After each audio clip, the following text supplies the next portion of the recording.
You're listening to the Backroom Beer League podcast with your hosts, Jacob, Nigel, and Greg. Bringing you your fantasy sports content recorded from the back room. To stay up to date, follow us at BRBL Podcast on Instagram, Facebook, and Twitter, and rate the podcast to show us your support.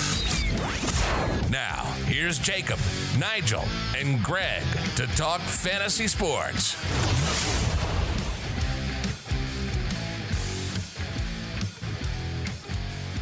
It is 9:21 on Tuesday, May 12th at the time of recording. And as always, you're listening to Jacob, Nigel, and Greg on the Backroom Beer League podcast. In this week's episode, we'll be talking about our weekly fantasy picks to start off the show, the possible return of the MLB, the 2020 NFL schedule release, former NBA players' opinions on the season returning, some shakeups in the Coyotes organization in the NHL, and some hot takes to replace our usual debate topic for the week. But to start, like we always have been doing the past few weeks, we're going to start with our weekly picks. My weekly pick for this week is a baseball player by the name of Monte Harrison.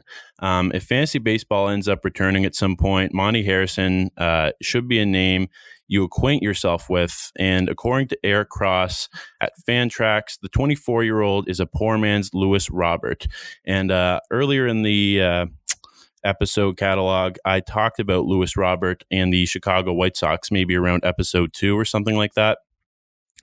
And he's a star-studded prospect, and he signed a major contract, and it could potentially be worth $88 million if it's used to its fullest extent, which just goes to show how big of a claim Monte Harrison's comparison being a poor man's Lewis Robert is. Monte Harrison batted a .274 batting average in 58 Triple-A league games last year, although it was shortened by an injury. But he also did hit 9 home runs and stole 20 bases in that time too. So it's not really a player that's expected to hit too much over 250. However, there is a lot of room for improvement because he's only 24 years old, and he has a pretty clear path to the majors as a center fielder in Miami, because the current center fielder in Miami for the Marlins is Lewis Brinson. Not a lot of competition there, to say the least. It's not really going to be a name for a lot of people to watch, so I just wait until he gets called up to the major leagues. And it goes without saying that I really don't know who Monte Harrison is, and I just said that not a lot of people are going to be watching his name.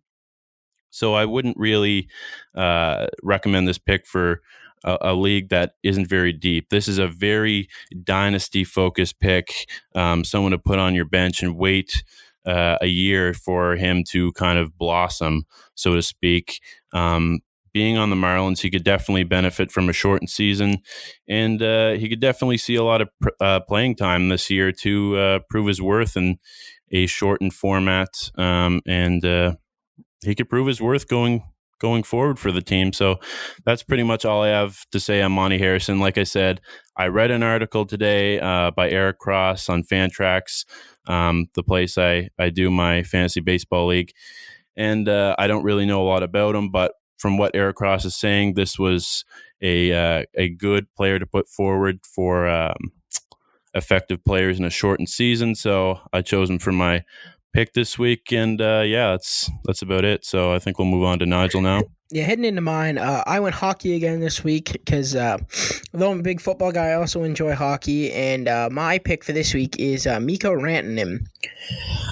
Mikko Rantanen is a forward for the Colorado Avalanche. He had 41 points in 42 games last year with 19 goals, 22 assists, and he has roughly 250 points in his 280-something career games. Colorado's like a team now that's become a top dog in the Western Conference. So a guy like Mikko Rantanen, who's not going to get as much attention because there's guys like Nathan McKinnon and Calder candidate Cole Makar, stealing all the name show. But he's easily a guy, if he's healthy next season, you easily could find him probably mid-second round. Great value. He's going to almost put up point per game. He's a really, really good forward that doesn't get as much credit as he should, I think, in Colorado. So for me, if you're a hockey fantasy guy, if you can get Mikko Rantanen, I'd highly recommend it.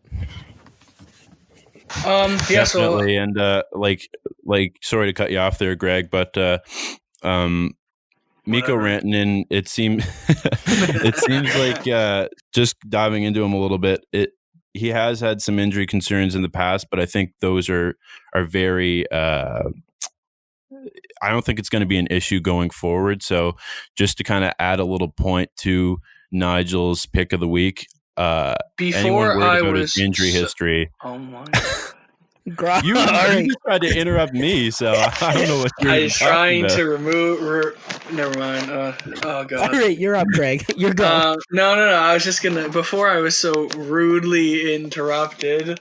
I was just gonna say that I agree with your point, Nige, in that sometimes in fantasy sports, and especially hockey, the second or third option on a team can be just as dangerous as the first because of the attention and everything like that.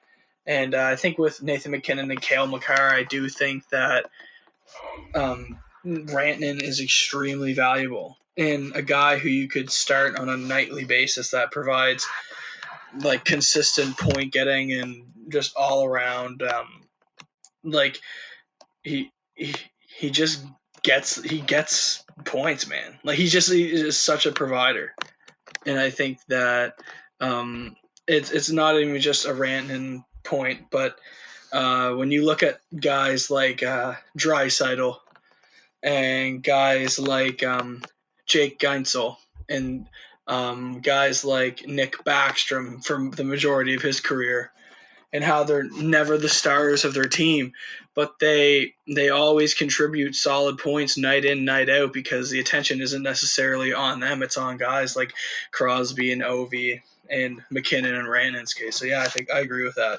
I think Rantanen can be super valuable. I think a multi-dimensional take on fantasy sports is that when you pick a player, no matter what player it is, you have to also think about the team he's playing for. And sometimes guys benefit from playing on a shitty team because they get past the puck a lot because they're the only good player on the team. And sometimes in Mikko Rantanen's case, he plays on a very young team with players like Cale Makar, Nathan McKinnon, Gabe Landeskog. He has a lot of options there. On power plays, on whatever it may be, to get those points in fantasy. So I think it really goes without saying that, obviously whenever you're assessing fantasy options, look at the team they're playing for. And in this case, Mikko Rantanen plays for a great team and really suits his play style and his young NHL career that he has ahead of him. Yeah, 100%.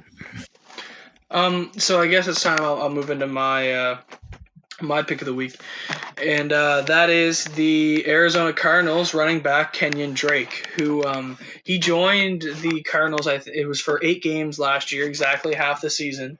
The dude went absolutely crazy as soon as he put on a Cardinals uniform, and I think last year you can make the argument that it was a classic case of a fresh environment, new teammates, coaching staff, playbook, play, like offensive scheme style, and it just reignites a love for the game and a passion, and allows you to go out and just put up these insanely big numbers.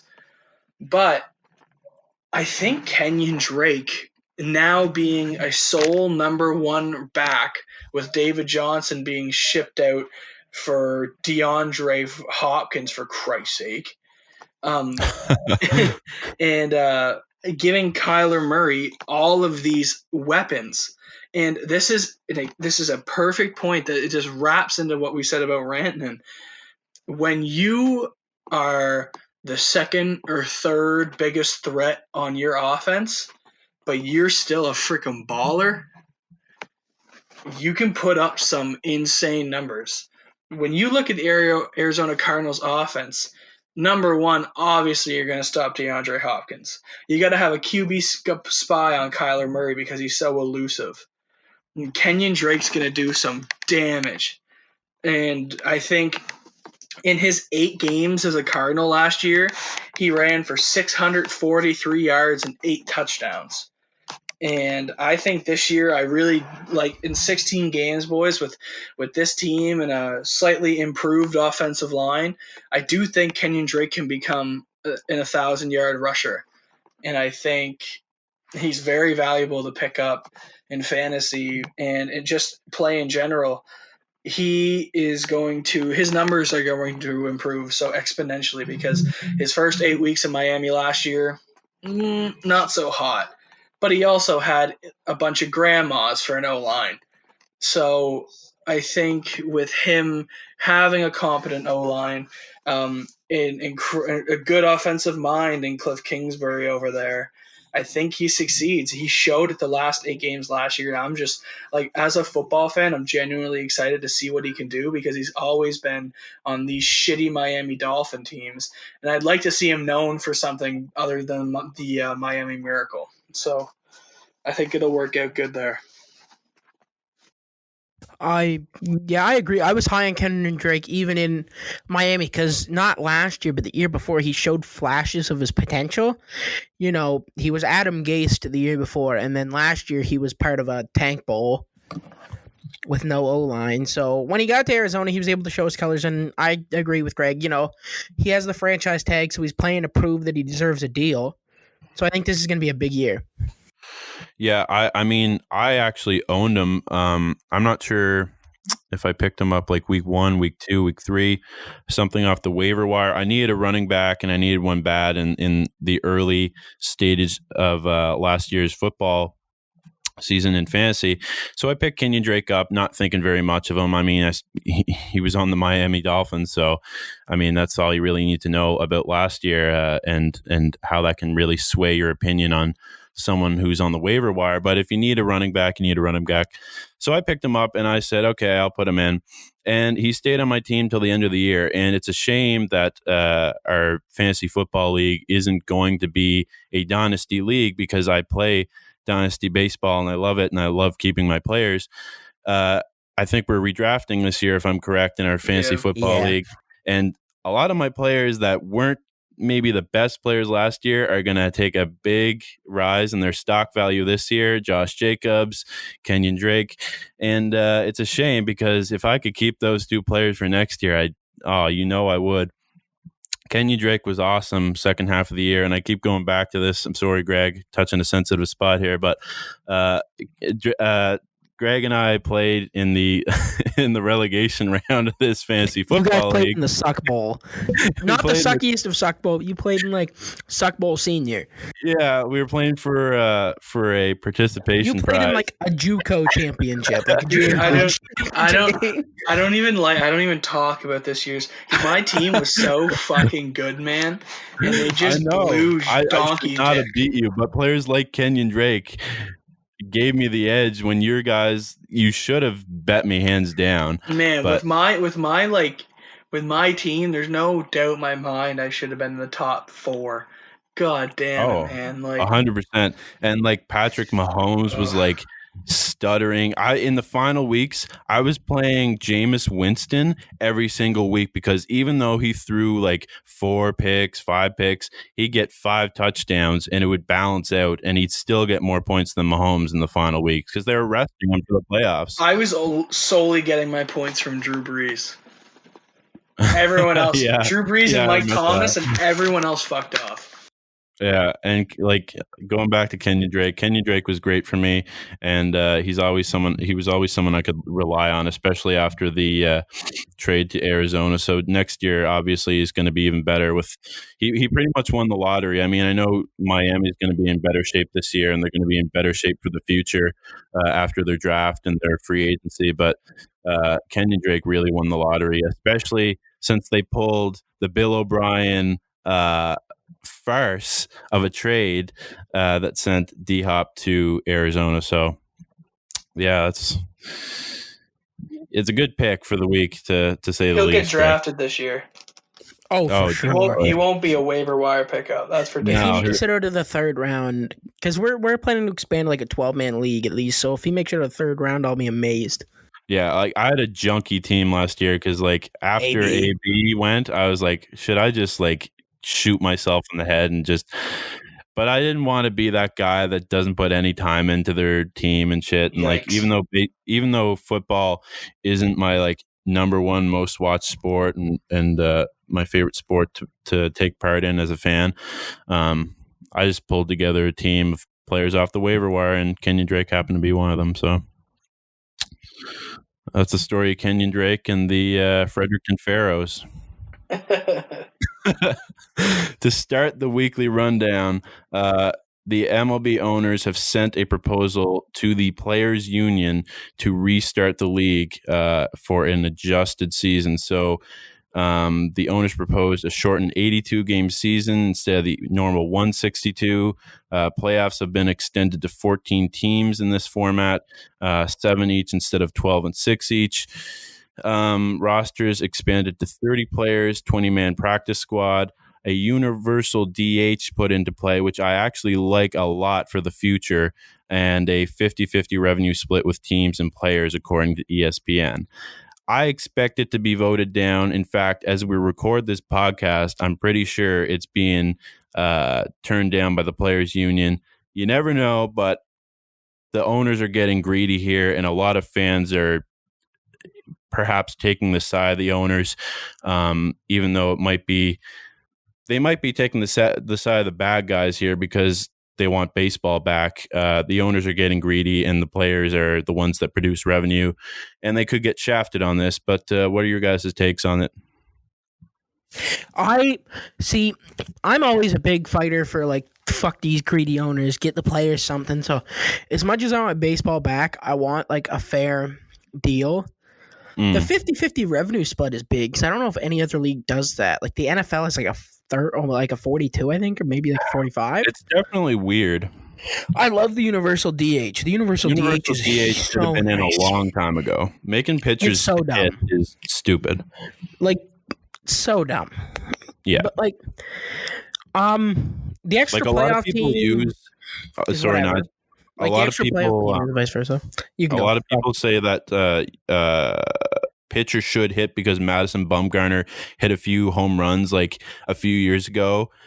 Like these are flash in the pan plays that will just never happen on a wide scale. So people saying that pitchers should hit because Madison Bumgarner can rake a few times in his career, it's stupid. I hate Shohei that. Ohtani's the only loser of that fucking thing. Yeah, and he's like an enigma. So like you can't even really say Shohei Ohtani just because he's so weird. Like he's pretty Weirdly much a hitter awesome, who though. pitches on the side. Like He's a stud. he's a so big much fun guy. to watch, man. Yeah, Throws he is. gas, hits bombs, steals bases. Bangs That's mom. why he's on my fantasy team, boys. But yeah, honestly, for me, like I want baseball back, but I don't want it like fucking the players over. Yeah, that's fair. I'm excited that they put in the universal DH because that would have been such a shit show if they didn't. Christ. I know Especially that fucking with the division reshuffle. yeah, I was just gonna say like the divisional realignment. I was like, what are you doing? And then having to deal with a mixed National League and American League, it would have been a shit show. Universal DH is a necessary tool in any proposal. I've always said, and I will continue to say, treat it like a lockout. Come back next year, so that way we don't have to deal with a lockout in 2 years from now, probably in the MLB, because the players get pissed off from this proposal playing in a pandemic. I mean, just keep the peace, come back next year, and don't let Manfred ruin baseball forever. Yeah, do you guys think that there's I think there, like, so a common thing that is said about baseball is that the 162 games is ridiculous. And it prolongs the season, and it some people just agree that it's wrong, and I think that the season should be reduced because every other professional sports league is at 82. Except for the NFL. Except for the NFL, of course, because people would be dying. Now I asked you guys this question because when I was going through these notes, I thought about it, and I was kind of intrigued by the whole idea. Do you think if they go through with this 82 game season, do you think that they go through it, they like it, and they potentially maybe not keep it at 82, but eventually decide to reduce the number of games in the season if the quality of play is better? Or do you think they It's keep interesting. 162? I'm not really sure. Owners I'm never want not to lose really revenue, sure. so that's the only reason I can't see him is because owners don't want But to lose ticket revenue. Right. the fact of the matter is that, like, even in these 162 games, there's a lot of empty baseball stadiums in like the weeks in spring where nobody's off work or anything. It's not quite summer. Like even in Yankee Stadium, if you're at a Yankee game at 2 p.m. on a Thursday afternoon in like May, it's still going to be empty. Yeah. Unless you're playing like the Red Sox. That's the only way. Yeah. See, the thing that always that gets me about baseball is the Miami Marlins are still a team. And have you guys seen the crowds at Marlins games? Yeah. What crowds? Yeah. Don't worry. What crowds? Exactly. It's like each player's Especially in a mom in the stadium. crowd, and that's it. And dude, I haven't seen people. it's literally Miami. It's not like they're in the middle of buttfuck nowhere. That is Miami. Yeah. And they can't get anyone. And they have a beautiful stadium. I've always said that Miami has the best stadium in Florida, the worst attendance. And then you go to the Tampa Bay Rays, they have the worst stadium in Florida. They actually have pretty good attendance sometimes when they're good. I shouldn't say they have the best attendance in Florida, but yeah, well, I guess it's just the whole thing confuses me because Miami has an extremely strong Cuban population, and Cubans are known to enjoy a nice game of baseball. Exactly. So it confuses the hell out of me, man. And they've won championships in the past. Like, yeah. The hell's that about? Anyway. No, I think they very well could. Maybe down to like 140. I don't know. It's definitely a possibility. I just think like people rushing it back, wanting to restart not even restart. I think I said restart going into this, but they haven't even started yet. Restart maybe because they've already started spring training and stuff and it got paused. But, this start of a MLB season right now, rushing it back could produce changes that will last a long time going forward. They might stay into the future, and I'm not sure we're going to like all of them because I know right after the Astros investigation was kind of completed and they had their findings and they released it to the media and stuff. Do you remember back like the first 1, 2, 3 episodes or something of the podcast, and there was this proposal to expand the playoffs into more teams or something? I forget what the exact proposal was. They include this into the proposal to restart the league. I'm just thinking that they're trying to push this agenda of expanding and changing the MLB playoffs. And honestly, I think they're fine the way they are. They want to put more teams in, and they want to change the format of how the wild card teams are chosen. I think the playoffs are fine the way they are right now. Yeah. Obviously, it might need to be changed for an adjusted format, but I just think, if Manfred has his way, he might just say, you know what? It's permanent. Guess what? You have to live with it. Like, if Rob Manfred has his way, he's going to be like, all right, everybody now is required to have a Sesame Street character on their team.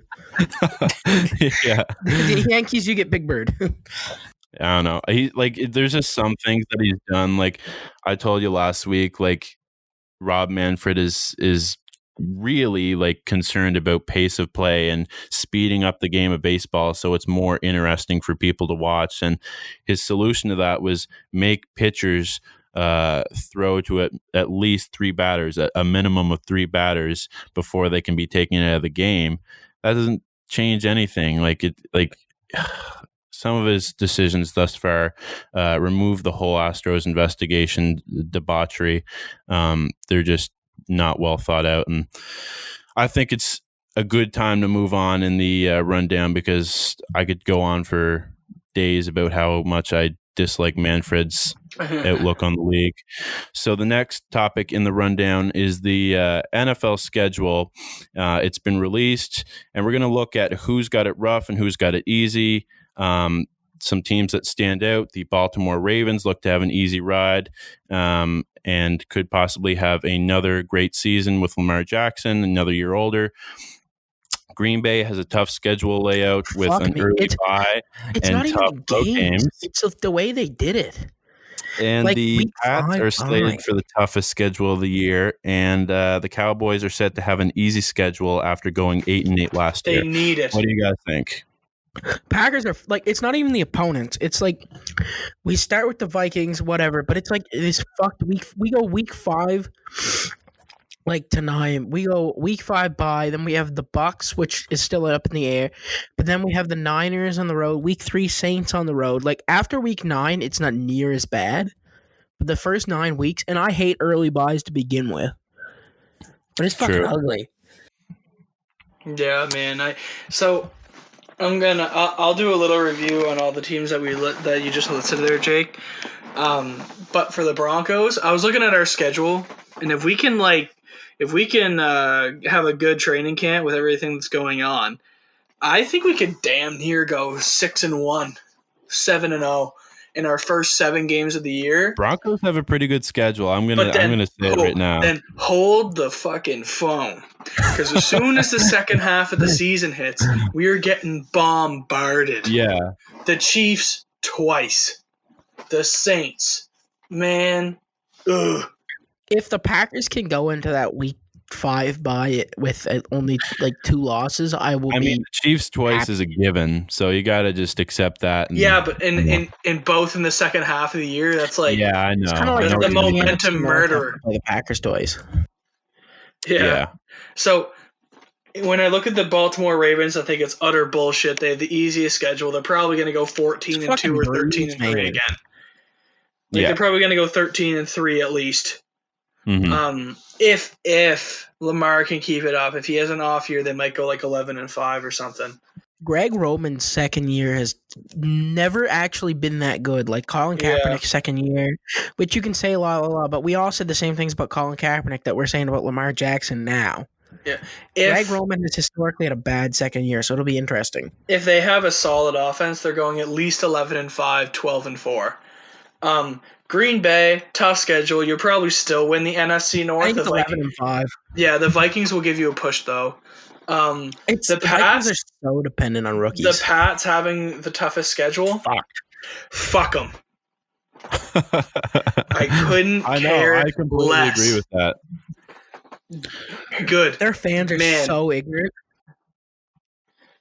Oh, bro. No, I want them to completely tank for about 10 years now. See, I don't want to tank. I want them to do good. I want them to go fucking 8-8 every year. You know what I want? I want them to do good this year. And I know you guys are like, "Oh, Greg, what the hell?" Yeah, I'm agreeing with you though. But I want to prove to everyone that Tom Brady's not. That is, just not as good as Buffalo. No. I think the Bills go 12-4. I could live with that, them being good this year without Tom, and thus proving that Bill Belichick was the mastermind behind it. And then for the rest of the time, fuck him. But I do want the Bills to come into town and absolutely wipe the floor, absolutely cream them. I think number 1 defense in the NFL. I'm calling it now. I will fucking. If I'm wrong, I'm wrong. But as of May 12th, 2020, Nigel Cornelius, think the Buffalo Bills will have the number 1 defense next year. Yeah, well, guess what? Chicago still exists there, buddy. So I got news for you. Robert Quinn's coming for your ass, and he's not too happy. Yeah, your potent offense will make sure the defense doesn't have to wear themselves out again. And I can't wait for the Cowboys to lose to the Redskins at least once. If we have anyone, if we have a scarecrow out on the field that can keep our defense long enough off the field to have a drink of Gatorade, we will have the best defense in the NFL. It is a proven fact.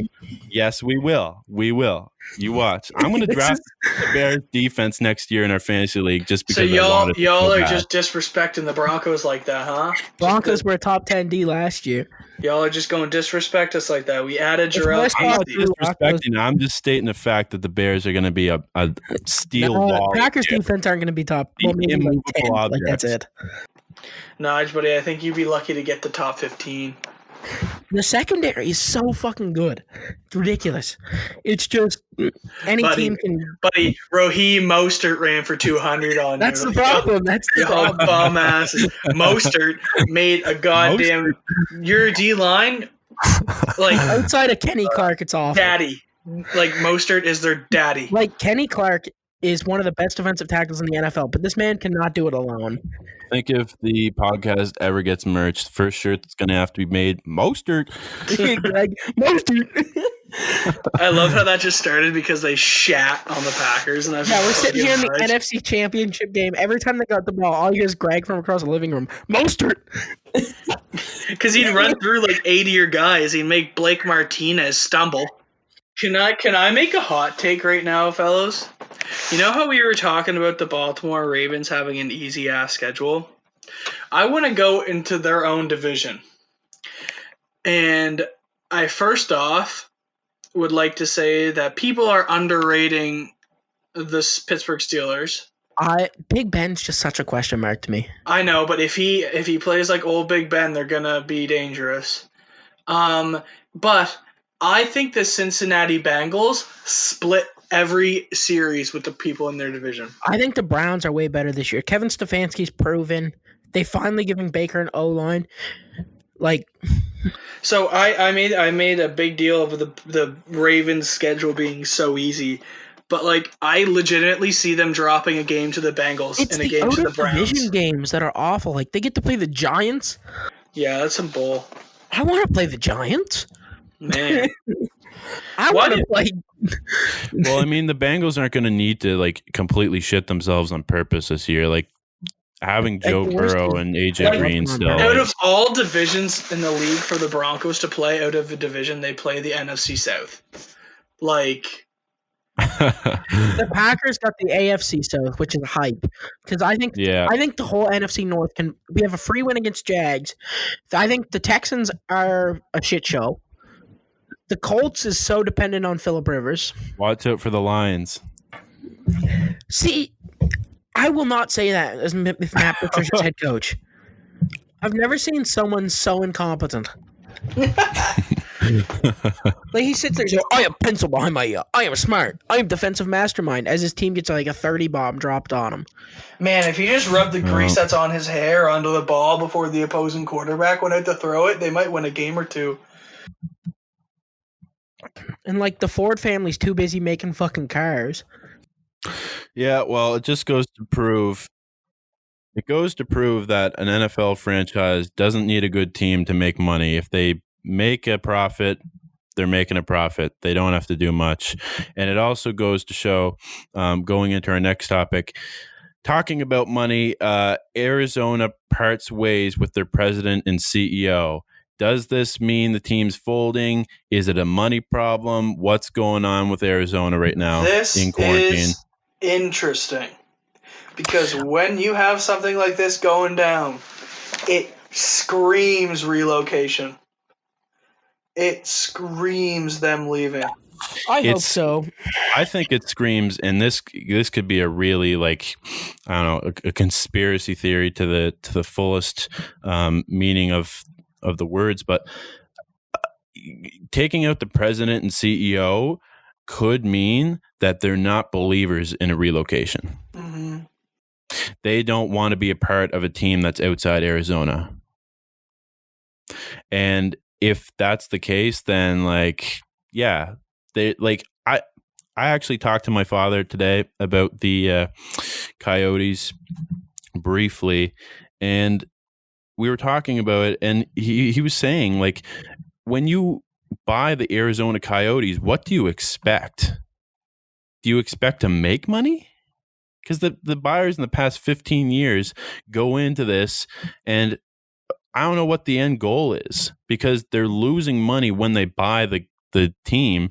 And how the hell do they expect to turn it around and make this great profit. I mean, I know some sports teams owners, these rich guys that come in with billions of dollars to buy a team, don't really care about the profit it makes. It's just about the accolade of having a sports team to call your own. But still, I mean, Arizona's been bleeding money for forever since it came into the league and got relocated from Winnipeg. But it just, I don't know. Like it just seems like anywhere would be a better option. And I think if our hypothesis from last week's podcast or whatever podcast we talked about teams that might not make it out of the quarantine, out of the social distancing practices because of gate revenues being non-existent, I don't know. Like Arizona might move legitimately. It's interesting, man. It really is. Because this was a conversation before the coronavirus was even known of. We literally talked about it when they were under investigation for cheating on the draft. We were saying, well, shit, they've lost like $20 million last year without anything going on. Yeah. Like they're in a $20 million deficit with nothing at all happening to affect their gate revenue. There's no pandemic started at that point. There's no talk of, not letting fans into the stadium for a year because we can't be that close to each other in such a contained environment with recycled air and shit. Like, I don't know, man. I think Arizona's on its last legs, and this headline just, there's no other details that really have been provided other than the fact that they parted ways with the president and the CEO. So, right. Doesn't look good. Does not look good. Agreed. Moving on to our last topic for the rundown. Many former players in the NBA are telling the basketball league to cancel the season and not come back. Shaq, Charles Barkley, and others have come out to say the NBA should cancel. But will these big names help sway the opinion of Commissioner Adam Silver? I think they're correct, but I don't think that it has any effect on the decision. Most of the owners are going to petition for the season back because, again, they don't want to lose money. They're all greedy fucks. Big time.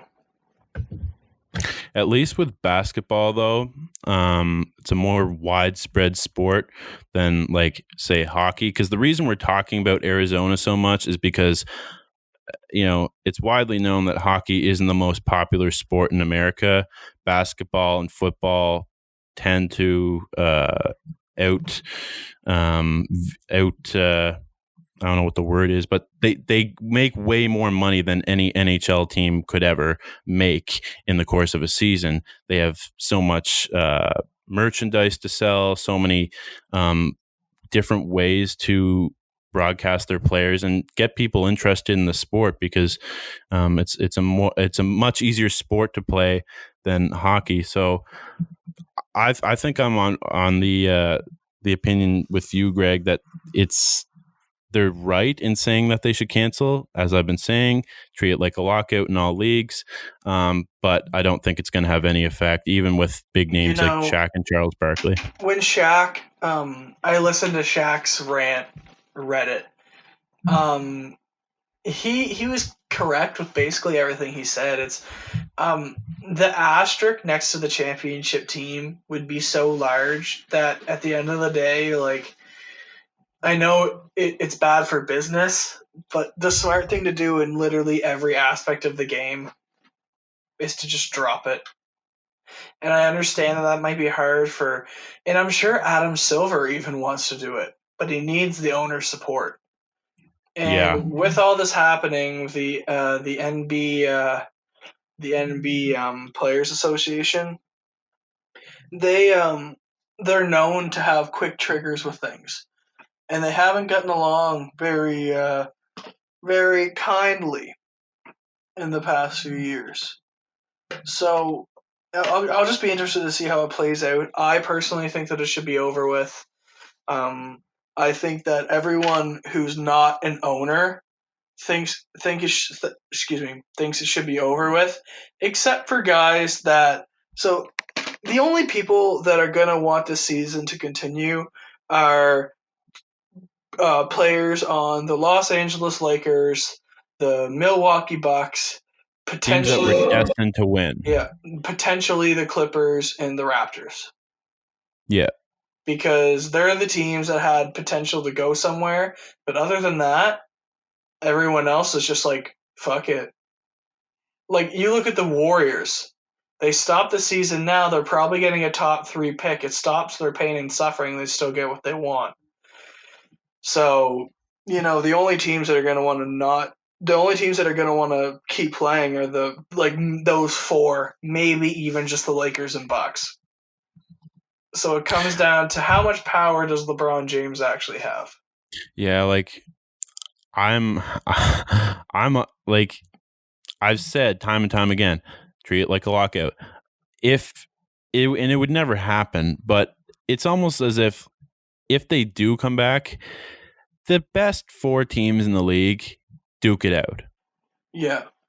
Like literally, like there's no need to have an upset team come in and win somehow because maybe they got one of their better players back. Like, I mean, maybe it's not the case of an upset team in the NHL with the Tampa Bay Lightning and like someone like Stamkos coming back and then they win some sort of adjusted playoff bracket. But, if you take the best 4, undeniably best 4 players or best 4 teams in the league rather to duke it out for a championship title, there's not really going to be an asterisk beside their title. I don't think so. It would never happen, but that's the only way I could ever see some sort of championship happening without a lot of debate after it. And even then the debate would be like, oh, why can't you let these teams play, because they could have had an equal chance to win too against. But in reality, it's the NBA we're talking about here. The Warriors went on a dynasty run. It's pretty much controlled by the super teams, and LeBron was destined to win this season pretty much. Yeah, it'll be interesting. So that's all I really have to say on it. But what are you thinking? Don't bring him back. It's pointless. Yeah. Like, I know there are reports that the NBA Players Association is texting players with a yes or no question to gauge interest. Just don't. It's a waste of time. Yeah, I really want to see sports, boys, but like if it's done the wrong way, it's not really worth it. Like, I want to watch baseball again, but if it's some sort of shitty bush league shit, I'm not really interested. Obviously, I want to bet on it. Obviously, I want fantasy baseball. But like, as a fan of the Yankees, if we won this year with our great team that we have, no one would actually count it. Nobody would actually count it, and it's just kind of a slap in the face to teams that built for this year. And if there was a longer season, they could have won, but maybe for whatever reason they don't win in an adjusted season playoff bracket. So I don't know. That pretty much wraps up our rundown, though. So I think the next segment we have is our since it is our 13th episode releasing on the 13th, I brought it to the attention of both of my co-hosts today that we should do a quick little segment talking off the cuff like last week of our best players to ever wear 13. Any sport, 3 only. What are the 3 best players you think ever wore the number 13 in any sport? And start with you, Nige. Number 1, which I'm not saying number 1 because he's the best, it's just my first of the 3, is a guy I think who's arguably had like the best name in hockey, and that's Teemu Selanne. I fucking love Teemu. Very good choice. I think he's a super underrated Hall of Famer. Teemu was fucking electric. Yeah, I think he wore 13 briefly on the Ducks, but I think he wore like 20 something on. Yeah, he was for the 13. He wore 13 on the Ducks. I'm counting it. Yeah. Yeah, and it doesn't have to be like their career number either. Like if they've ever worn 13, are they on your list? Yes or no? Yeah, another one. This guy is a little more, a little more known, and that's one of the arguably best to ever play the position. That's quarterback Dan Marino. Oh shit! That reaction, but Dan, everybody knows Dan. Best player to never win a Super Bowl easily. Mm-hmm. Arguably huge. Like some say, was one of the greatest to ever throw the football. Okay. Real stud. And my final player, which is a guy in the league right now, and I'm gonna catch his heat. One of the best players to wear 13 is James Harden. Arguably going to end as the top 5 shooting guard of all time. Can't really deny that MVP, 7 All-Stars, 5 NBA All-Star first teams. He was an assist leader in 2017. Harden haters are in the chat right now saying flop, flop, flop, flop. Yeah, I'm one of them Harden haters. But you can't say he's not good. I wouldn't say he's not good, but I say the brother travels every time he touches the ball. But those are my 3. Definitely a debatable one, Nige. I'm not going to deny that, but I really like the Solani pick, even though it's not his retired number, I don't think. But show me the ring, Harden. Definitely wore it. Beard having bitch. Travel, flop. What are your 3? Dump Greg? like Khloe Kardashian. What? What are your 3? I'm glad that Nigel didn't say this player, but the greatest athlete to ever wear 13 is Wilt Chamberlain. Yeah. Also That's just the greatest facts. athlete ever in the bedroom. Okay, Nigel, pause. Man slept with more women than he had points, I'm pretty sure. We already went talked over about this. We talked about this for 10 minutes one time. We're not doing it again. You're not wrong, Nigel, I assume. Wilt Chamberlain segment is going to be 50 minutes if we do that. Another 13 is Alex Rodriguez. As a Yankees fan, I didn't even want to do that. I'm not that big of an I'm A-Rod not even guy. including him in mine, and I'm a Yankees fan. I have no respect for A-Rod, honestly. Yeah, well, you guys are dumb as fuck. Dude bangs J-Lo.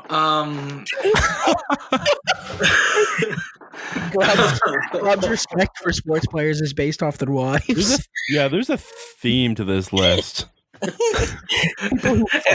It's not consistent. It's not consistent. You don't know that Greg's list was people who wore 13 who are good but also fuck. Yeah, Pretty well, much. I can almost guarantee you that this person did not. What? I'm kidding. They probably did. Steve Carell. They probably did. Is Steve Nash, man. 2-time Canadian MVP. Point guard for the Phoenix Suns, Dallas Mavs early, the failed super team in LA. Future is going. I think he is a Hall of Famer actually. He retired in 2015. How long is the eligibility in the NBA? Not long, because Kevin Garnett and Tim Duncan got put in this year. He'll get there though. If he's not there, he'll be there. Yeah, for sure. And I think he also did so much for the game of basketball. He is in the Hall of Fame, by the way, but all that he did for basketball in Canada had to put him on my list. What about you, Jake? My 3 starts something like this. Pavel Datsyuk. Yeah. In fact, I could probably say Pavel Datsyuk, drop the mic and leave because I don't know. He's one of my favorite players ever. So slick. I actually watched a highlight reel today on Twitter of him. It just blew my mind how filthy he was in shootouts and shit. So my second one already been said. Playboy of his time, Wilt Chamberlain. Not really going to go into that. Yeah. I could have switched it out for somebody else when you said it, but I got to say it again. And I'm not pulling A-Rod out of my ass either because don't like him. Don't like him on ESPN Sports. Guess we'll take those rings garbage. away from you. And the third one on my list has to be, although he didn't wear it in the majors, it's not his retired number. He did technically wear it when he was a minor league player in Puerto Rico. Roberto Clemente, badass Pittsburgh Pirate, all around good guy, and left a legacy in Pittsburgh and across all around good lad. Yeah, pretty much. I mean, there's a reason there's the Roberto Clemente Award. So, anyway, he kicked ass even in his afterlife. Shout out to Matt Sundin and Kurt Warner. True. I'm not a Leafs fan, so couldn't say that. Almost working in a grocery store. He's a Hall of Famer now. Yeah, I guess I should. I probably could have said Matt Sundin, but I refused to separate the artist from the art. When I was growing up, I watched Hockey Night in Canada every Saturday night, and the Leafs were on literally every Saturday night. Like, no one else was on. It was always them, and they sucked ass. I don't even know why I'm such a Timu fan. I just enjoy him. And Matt Sundin was wearing this mouth guard that had a yellow tint to it. But my entire life, I thought Matt Sundin just had ridiculously yellow teeth when I was growing up. All right. I guess fact for the day. We'll move into the debate segment. Well, we took out the debate segment for our hot takes, and these are some I got inspired, reading articles about what free agents were left in Nigel's the NFL. mad genius came up with these hot takes, and they're very hot, very spicy. So my mad genius, which is debated. I used all my life smarts to come up with these, so I won't say anything else intelligent for the rest of my life. What are they, Nige? So these are where do the last big name free agents say? And the start one, we'll do Jadeveon Clowney becomes the star edge rusher in Tennessee. Yes. I'm going yes. I'm saying he goes there. They've signed cheap for an edge rusher, and that's a desperate need for that team. Yeah. I'm gonna say yes, he does, because where else is he gonna go? Exactly. His price has dropped. He's not getting the money. Especially since Tennessee's building. I mean, my second one is Cam Newton signs as Big Ben's backup in Pittsburgh. They're the only team I think that takes him. But I don't see him in Pittsburgh. It's one of those teams that I just don't see him going to. I don't know why. The only reason I see him there is because Pittsburgh last year proved that with a quarterback, that Pittsburgh team would have been filthy. And Big Ben's old. He's coming off a brutal elbow surgery, which he could be different forever. So I don't think you can bank on fucking Ducky Hudgens or Mason, the dumbass Rudolph. I would say yes. Because they dropped the ball when signing Jameis, I think. Yeah, I thought Jameis would go there, actually. I think they should have. So I think he goes because I just don't think anybody else is willing to pay Cam. I think the Steelers are the only team with the cap space and the ability for him. I mean, he could actually go to Tennessee. They don't have. It's weird. They put that much money into Ryan Tannehill. That's a commitment. Yeah. My third is Delaney Walker becomes a veteran tight end in Buffalo to mentor their last year draft pick Dawson Knox. I could see it because they don't really tight ends have a longer development curve in the NFL, and Delaney Walker's a very good veteran presence he doesn't drop a lot of footballs. He's not what he used to be, but he'd still be solid. You're probably going to get him for a veteran minimum because he's had injuries the past few years. I can see it, but I can see him going to a team where he contends more. I agree. And I'm not saying that Buffalo's not going to contend, he's not going to get a lot of, but they're not going to be a Super Bowl contender. They're going to win their division. But Josh Allen's not a tight end guy. His arm doesn't fit a tight end. No, Did you not see him in Green Bay or something, Nudge? I could see him in Green Bay. I think Green Bay's brought back Mercedes Lewis. They're really high on Jay Sternberger, and we drafted Josiah. Mercedes Lewis is just kind of half and half though. He's a blocker, at best of times though. He's a blocker, and I think could see him. I could see him in Dallas. Yeah, Blake Jarwin, because they just signed Blake Jarwin, so that's... Yeah, I could also see him potentially... What about Indy? I could see him in Indy, but they have Jack Doyle. Let Ebron walk for a reason, and because Ebron was good with them, so... Yeah, I could also see him The tight end market's just really weird right now. Next hot take. Future Hall of Famer tackle Jason Peters is brought in on a 1-year deal in Arizona to mentor Josh Jones. I don't like it. I think I'm going to give a no to this one. It's interesting because Josh Jones was a tackle that people thought would be taken late first development. They stole him in the third. It could. I don't know. Listen, I'm not saying that it's impossible, but again, I'm going to use the same thing that I said for Delaney Walker, is that if Jason Peters goes I think anywhere, it's more it'll be likely to see him in like Miami or Tampa Bay or something. I don't know. It's more likely to see him in Tampa Bay, I think. I don't think he'll go there, but that's like something I thought. This is one that I will think will happen. Like I'm 75% sure, and that's Everson Griffin takes his talents to replace Clowney in Seattle. This is a cold take if you're 75% sure, Nige. Well, it's like where else like this is Seattle a lukewarm take. Seattle needs an edge rusher, but you could say like Seattle goes from in-house. Like we don't know what they have. I'm 75% sure, but I say yes. But I'd say so. Though. They fit. It's a good fit. Yeah. Everson Griffin was a stud in Minnesota. I'm very happy they let him go. Very happy. Yeah, unless they get Clowney. I don't think they can't afford him. They're in cap hell. I guess. The final hot take is Devontae Freeman heads to the Rams to prove he's still got it. He hasn't been the same back since Tevin Coleman left. So here's my thing on this. Is it a good fit? Yes. Will it happen? No. And here's Rams my reasoning. Here are my two reasons. One, I think they really do want to roll Akers as the number one back. I can see it. Two, those fuckers is broke. Clay Matthews has filed the grievance. Todd Gurley they can't pay Clay Matthews $2 million, but they're going to sign Devontae for $6. You know how broke a team is? They couldn't afford to send scouts to the combine. Like when you're that broke, like you can't be not sending scouts to the combine and then be like, oh yeah, we'll draft this has-been running back. Nah. Like the only thing Devontae Freeman was the only other place I could see him going is San Fran because him and Tevin Coleman work really well together, and he has a relationship with Kyle Shanahan from Atlanta. Most of it, dog. San Fran's the running back by committee, so if you're running back there, you're not going to get paid. They did get rid of Matt Breida. They traded him, to the Dolphins.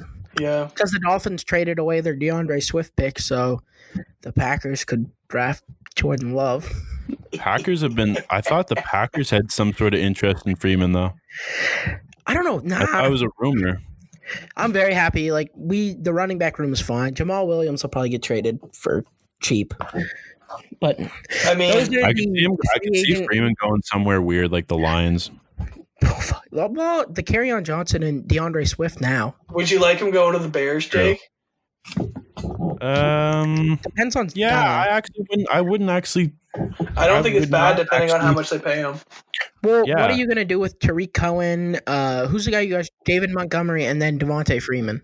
Yeah, I wouldn't be. You guys spent a good pick on David Montgomery. I mean, if he was like cheap, I wouldn't be. That's the thing. A lot of these guys aren't going to get big deals because of how long it's been. Like the only other one that I don't have on here that it's been all over Twitter is Snacks Harrison takes a veterans minimum in Green Bay.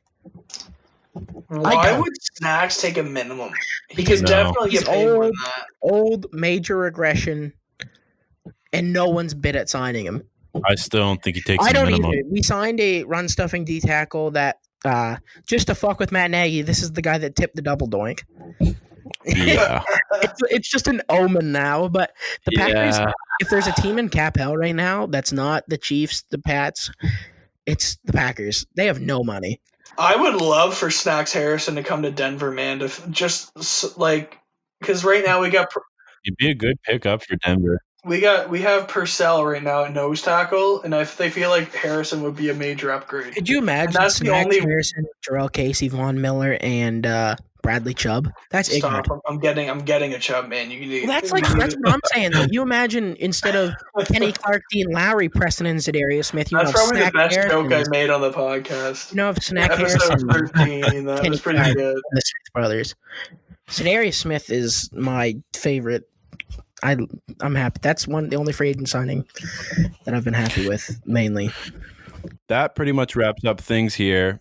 Next week, I think we're actually going to do another one of these hot takes things. They actually work pretty well in place of a debate, and they could be the go-to going forward. We'll see.